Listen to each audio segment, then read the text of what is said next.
This morning I returned from a trip overseas with Governor Walker. He and I had an opportunity to visit deployed members of the Wisconsin National Guard. The lead element of that deployment is headquartered right here at the Armory. It's the 157th Maneuver Enhancement Brigade, and in fact the commander, Jeff Lethan, and the Command Sergeant Major Brad Shields are leading a multinational force keeping our nation's commitment, along with NATO allies, to peacekeeping in Kosovo. They're deployed with members of the 32nd Military Police Company and also with members of our aviation unit up in West Bend. And I could tell you a lot of stories, but why listen to the Adjutant General? We can hear from the Commander-in-Chief himself, and it's truly my honor to introduce the Commander-in-Chief of the Wisconsin National Guard and our Governor, Scott Walker. Sir. Thank you, General Dunbar, and it was an honor traveling with you. We had talked about this for some time, and it just so happened that the timing worked out right, most importantly for our troops who will be coming home shortly from Kosovo, but to be a part of this tour at this point, quick in and out, but we wanted to do so in a way that was most appropriate for us to get a full range of the various activities that are, particularly the Wisconsin National Guard members are part of, as well as to do it in a way that ultimately was done to ensure their safety as well as the safety and security of our travels. We departed Tuesday afternoon and returned, as the General mentioned, early this morning. You can imagine with about a 7-hour time gap, it makes for interesting travel, but we got in early Wednesday morning, made our way through Pristina, which is the airport we ended up flying into, which is where Film City is at.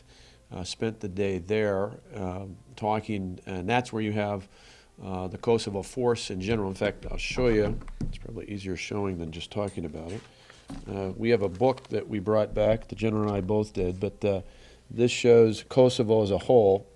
A lot of people are surprised. In fact, even talking to some folks this morning are still surprised to know that we even have forces in Kosovo. It's important to know just how significant the work is done.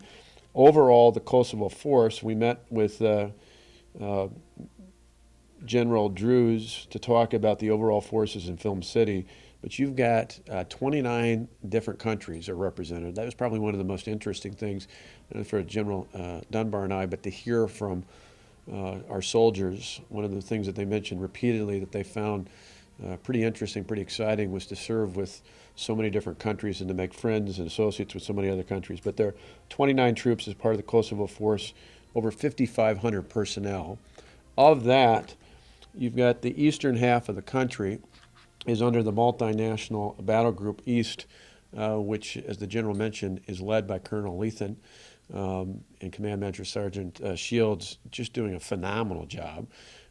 They cover an area that involves about 1,500 different troops from 9 different countries.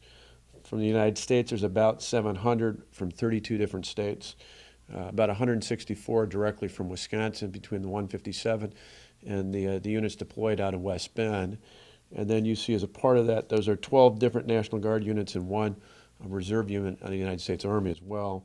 And they covered an area from Pristina, where we're at in Film City, Camp Bondsteel, where the majority of the troops are at, as well as to the north at Camp Nothing Hill and at Gate 1, which is right along the border of Serbia.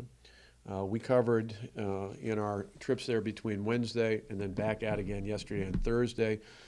We spent our time not only at Camp Bondsteel, going through the command center, having a sit down on Wednesday night for dinner with the command staff, and then Thursday morning with a random selection of officers, mid-level officers, as well as soldiers, enlisted soldiers, to get a feel for how they thought things were going.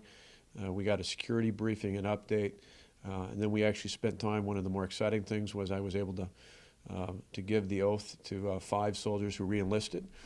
General Dunbar was able to give special awards out from the Adjutant General in terms of distinguished service during their time of deployment.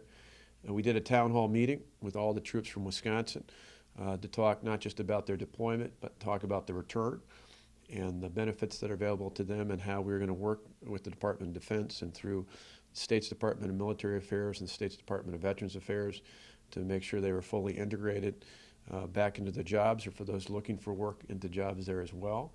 And really was a wider range of things, from the multinational overall Kosovo forces in Film City, to Camp Bonsdale, where we really saw the work of Colonel Lethan and his crew there, to seeing at the very north end of Kosovo, at Gate 1, at the very north end, where literally standing at the gate we could look across the road and see the mountains of Serbia.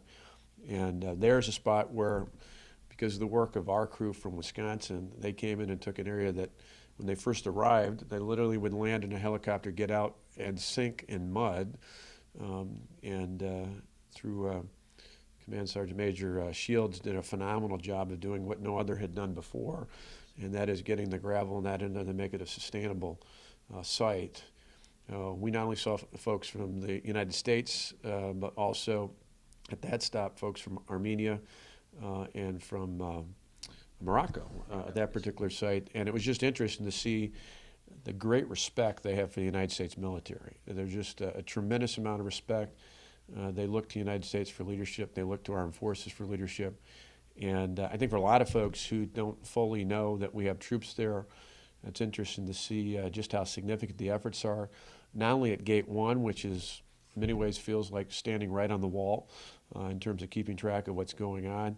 You also saw, in addition, asking the different soldiers at each of the sites what were the most memorable things. One of the biggest things that they did, and should be memorable because it will be historic, was a major roadblock that they cleared in Kosovo. That is not an easy task, considering all the converging forces there. They did so efficiently and effectively, and that'll be one of the things that'll go down in history in terms of the efforts in Kosovo. And it's a real pride to say that was done under the leadership of Colonel Lethan from right here in the Wisconsin National Guard. Overall, troops were in good spirits. One of the added blessings for us was originally we were going to come back later in the day on Friday because of problems with commercial airfare. We actually had the honor, and I say that truthfully, the honor of flying back with the aviators who came back with us today. Flew from Pristina to Shannon, Ireland, and then from Ireland into the United States. So even once they were out of Kosovo, the Lieutenant Colonel Bill Watson gave them the distinction they haven't had for a year to have a beer in Ireland. And so we had a beer with the soldiers, which was a good time and plenty of good stories as we waited to refuel and be ready to come back to the United States. So it was a great honor for us. I sat during the flight with Lieutenant Colonel Bill Watson, and he talked extensively about the tremendous work of the folks from the Wisconsin National Guard, those deployed out of West Bend, our units there, and the good work that they did, particularly with MEDVAC, was a tremendous number of operations and very successful in doing so. So certainly for us it was an honor to be there. We've talked about it in the past. Other sites are still off limits for governors in other locations, so for us it was particularly important to be here with the troops where we could achieve access to and do it so in a way that ensured both their safety and ours.